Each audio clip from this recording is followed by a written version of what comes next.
let me give you an idea. Let me give you an idea of what we will be doing the rest of this week. What?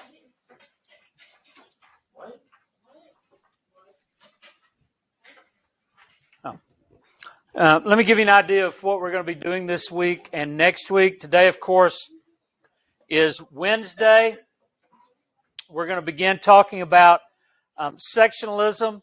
And it says sectionalism and the Civil War, and the Civil War is just kind of to pique your interest because we actually will not talk about the Civil War until after Christmas. We will talk quite a bit about sectionalism. The Civil War did not just happen. You know, the people of South Carolina did not just decide to secede in December of 1860 and then start shooting at Fort Sumter in April of 1861. There was 80 years, nearly, that led up to the Civil War. There were things that happened that caused the Civil War that really were going on since the Constitutional Convention. And so today we're going to start in 1787. And I don't know how far we'll get, not very far, to be quite honest. About 20 years today is as far as we'll get. But we will talk about the things that lead up to the Civil War. And that's always the case. There were things that led up to the American Revolution. There were things that happened that led up to the War of 1812. There were things that happened that led up to the Civil War. And then into more modern wars, World War I and World War II. And then we could talk about Vietnam. But there's always a series of events that takes us to that first shot being fired. And in the American Civil War, it really begins with sectionalism. Now, if I talk about sections, what am I talking about? No?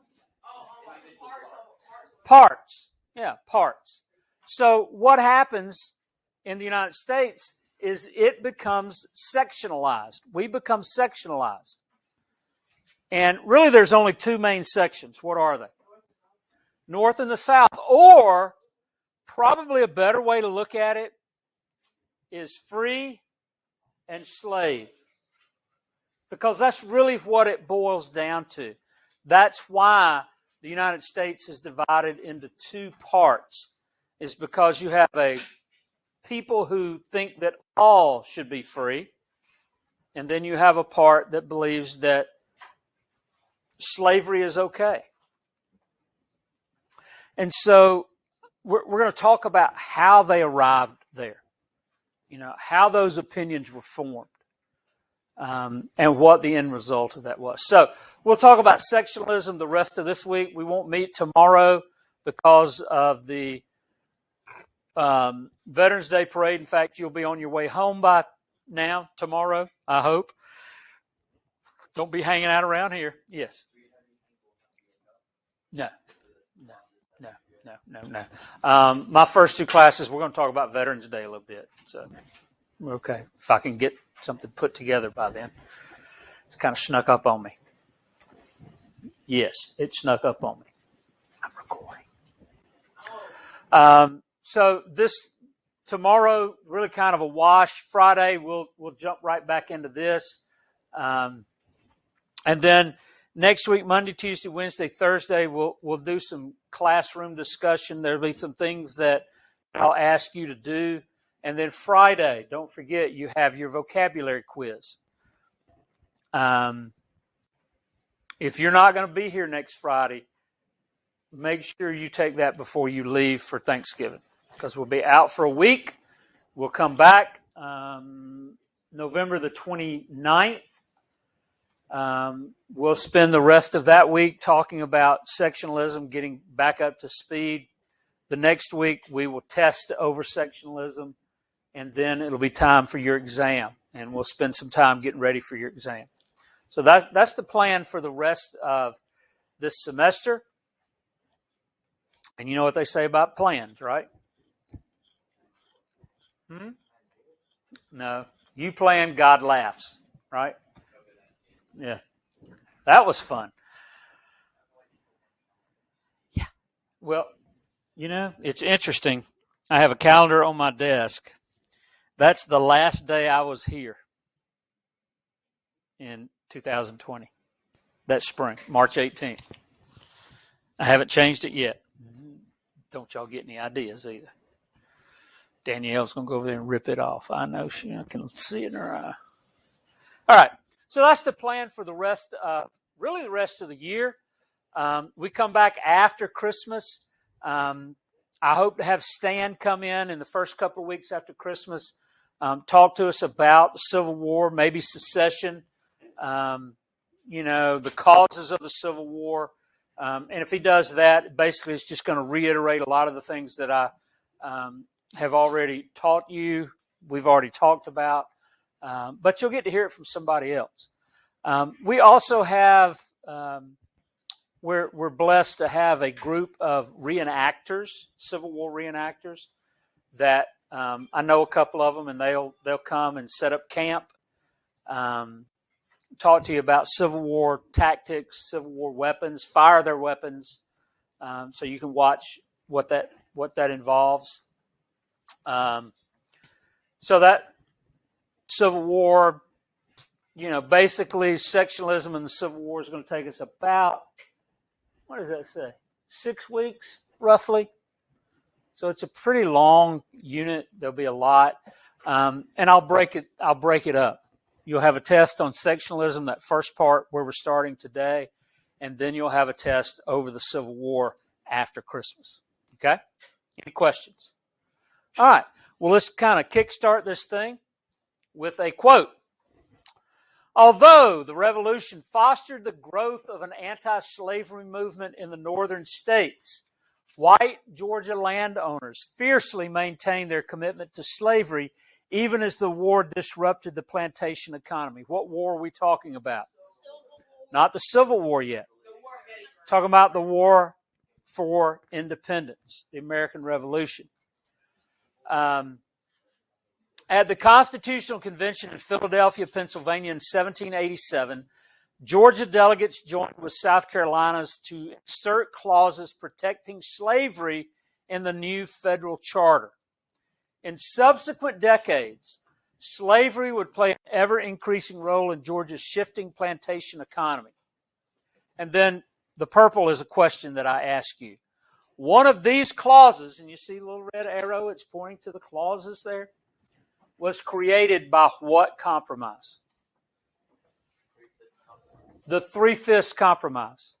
Remember, we said in 1787, the federal government, this new government, had the opportunity to end slavery, but they don't.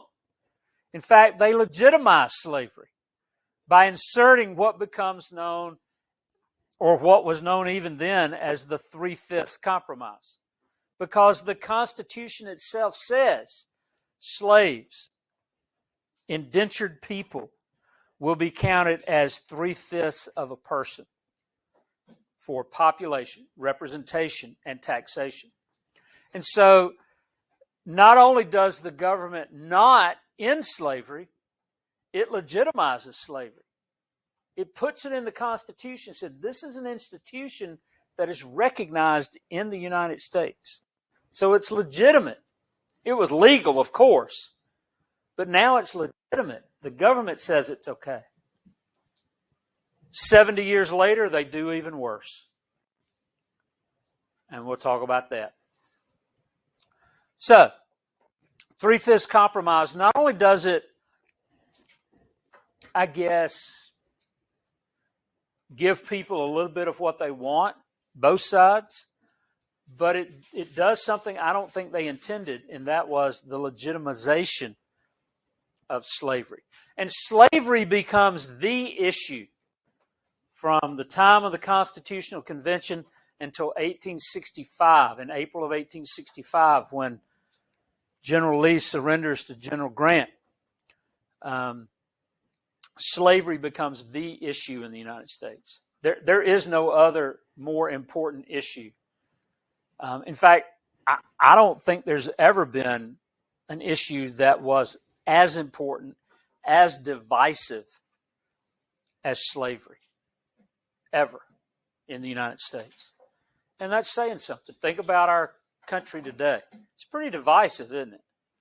You know, either you're an ultra-conservative or you're an ultra-liberal, right? They don't think about the people in the middle, but, you know, that's the two sides that have been chosen, that have been recognized. That's nothing compared to what was going on in the 1800s, in the early 1800s, as people are wrestling, literally, sometimes, with this idea of slavery. All right.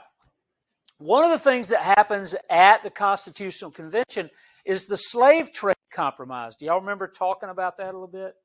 Okay. The slave trade compromise. One of the things that happens at the Constitution, we talked about the Three-Fifths Compromise, we talked about the Great Compromise, we mentioned the slave trade compromise. It basically said, okay, let's talk about slavery. And they did. And the compromise they came up with was, we'll give it 20 years. We'll continue to import slaves for the next 20 years. But in 1807, at the end of 20 years, we're going to ban the importation of slaves. In other words, there'll be no more slave trade, international slave trade from Africa to the United States. We're not going to do it anymore. And they do. They stop it. By that time, there's about 4 million slaves living in the South. And what do people do when they get together sometimes? Particularly when they get married, what do? They have babies. And so what has happened since 1615? They have reproduced, and now there are enough slaves to where slavery is self-sustaining. In other words, the birth rate is higher than the death rate. There's no need to import any more slaves into the United States. Because if you were a child that was born into slavery, you became a slave. And it didn't matter if your daddy happened to be your owner, you're still a slave. And so in March of 1807, Thomas Jefferson signs into law the Slave Trade Act, and it bans the importation of new slaves into the United States. It does not ban slavery. It's a step in the right direction, but it does not ban slavery, nor does it attempt to. And so the buying and selling of slaves in the United States becomes internal. If you're living in Virginia, there's no law that says a slave owner in Georgia can't buy you. And that happened a lot. Families, and we'll talk in the next week or so, we'll talk about an event that happens where families are broken up, including at least one account of a newborn being taken from his mother's arms and being sold. Can you imagine what that would be like? As a parent, I can't imagine what that would be like. But yet it happened. And, you know, it was just a breaking up of the family. And that was because you could still buy and sell trade slaves inside the United States. Of course, you know, people's nature. Some people's nature is to simply break the law. Well, we're going to keep doing what we want to do because we want to do it. We don't agree with the law. And they did. There were those who broke the law, continued to import slaves from Africa and from the Caribbean. And there's a bit of hypocrisy here. You know what hypocrisy is, right? Saying one thing, but doing another. You're a hypocrite, yes. Well, there's hypocrisy. That's the act of being a hypocrite. Okay? And there were people who were hypocrites. You know? Instead of capturing slave ships and setting the people in them free, they would capture slave ships, sell the slaves. Not quite right, is it? No. All right. So the Slave Trade Act of 1807 at least stops the import or slows down significantly the import of slaves into the United States. But it does not ban slavery, nor does it attempt to. Map, and we'll look at several different versions of this map. This one, I think, is a pretty good representation of what happens. Most African slaves come out of West Central Africa, this area right here. And then you've got some that come from other places on the west coast of Africa. This was actually Benin, Sierra Leone, a couple of other places. And if you look, 5,695,000 slaves came out of West Central Africa. Another 1,595,000, 1,999,000, 1,209,000, and then some other amounts as well. Where do most of them end up? Look at the map. Do they end up in America? No. Okay. The Caribbean, right? Caribbean. And the majority of them end up in South America. Well, there are a lot of black folks that live in South America whose ethnicity is African. So they're slaves in South America? They're not slaves anymore, but they were. And then there were a lot of slaves in the Caribbean. You start looking at the numbers that come into the United States. 22,000, 210,000, 128,000, 27,000. Very few go to Europe because by the end of the American Revolution, slavery's been outlawed all throughout Europe. Yep, what does that mean? So they no longer are importing slaves into Europe. But they're still importing slaves really to the Western Hemisphere. I'm still trying to figure out why they go to South Africa. They're not going to South Africa. South America. South America, because there are plantations here that rely on slave labor. Okay, who would have been in South America? You would have had native South Americans, right? Okay, you would have had a huge Spanish population and Spanish influence in South America. Oh, like the Arcans? Who? The Arcans, like when the Spanish came? Aztecs, you mean? Yeah. Well, Aztecs were wiped out by the Spanish, right? But they're plantations. There are plantations in the Caribbean. Okay? They're growing sugarcane plantations. And so there's this huge need for slave labor here. But look at the United States. And here's my question for you. Looking at this map with the number of slaves that go to South America and the Caribbean and the number of slaves that go to the United States, why do we get our panties in a wad about slavery in the United States and not this right here? Because we have barely any.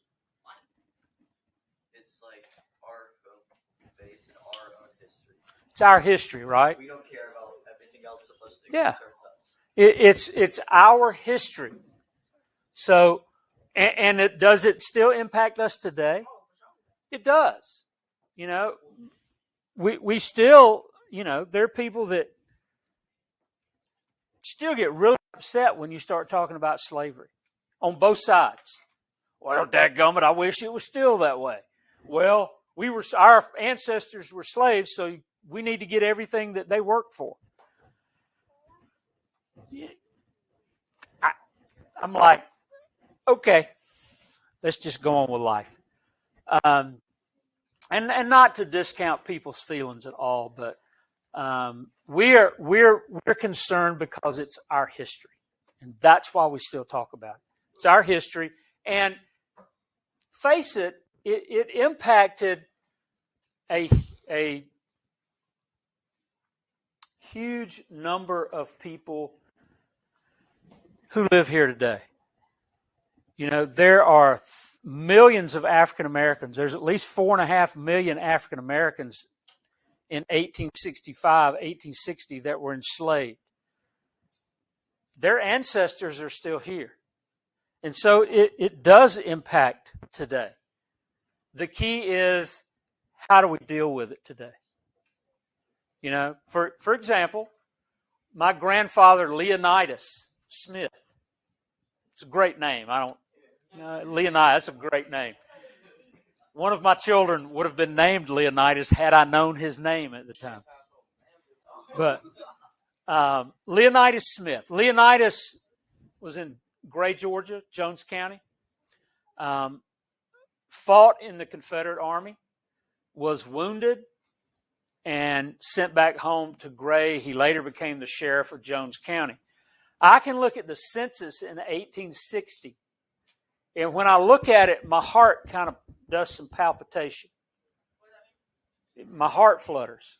I get a little sick because my great-grandfather, how many generations is that ago? Not my grandfather, but my great-grandfather was a slave owner. I can look at the census of 1860, and there it is.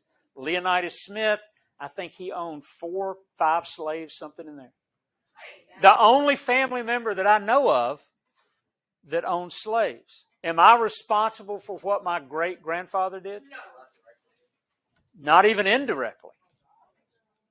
Okay?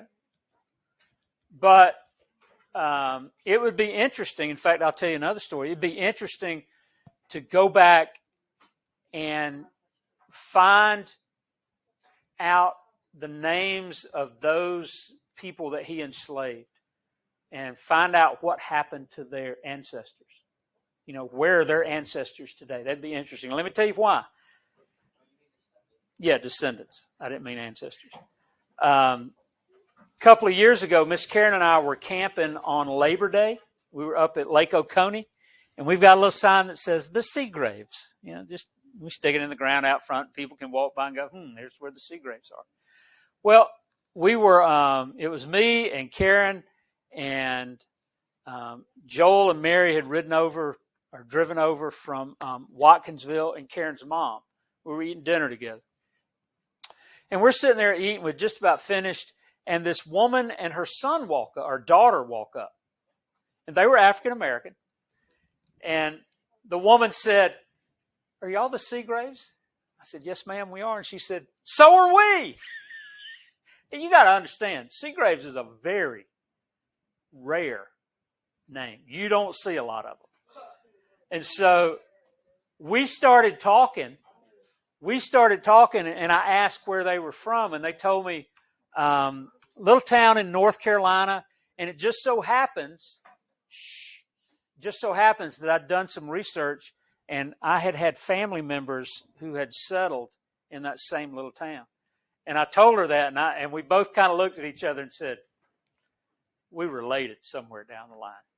Gotta be. Wait, so what if you have a right and a right? Well, it could mean something. And I don't know why I told you that story. What was I talking about?